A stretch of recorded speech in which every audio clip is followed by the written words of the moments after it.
गोपसि स्वरूप भृगादिवन्द्या श्रीद्वारकाश्रय विकुण्ठपते भुवनैकमूर्ते गोपालदेव हरये तव सुप्रभातम्।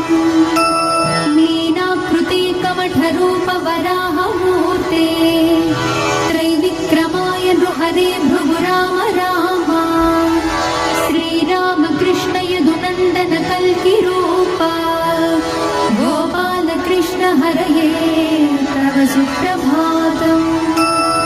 गोविन्द माधव मुकुन्द परात्परेश दामोदराब्जधर नन्दकधारि शौरी गोप गोपी जन संवृत दीनबन्धो गोपीजन प्रिय हरे तव सुप्रभातम्।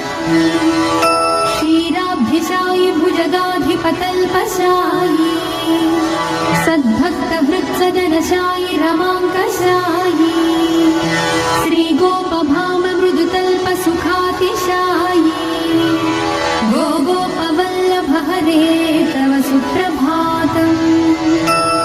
श्रीकश्यपात्रिसुखनारद गौतमादि ब्रह्मर्षि सङ्घमनिसन्तवद्वारदेशो तिष्ठन्ति देवतव दर्शन भाग्य हेतोः गोपालशेखर हरे तव सुप्रभातम्। मन्दारजाजि तुलसीदल मल्लिकाद्यैः माल्यानि अञ्जलिपुटे समुदाहरन्ति तिष्ठन्ति त्वद्भवनद्वारतले मुनीन्द्राः राधा मनोहर हरे तव सुप्रभातम्।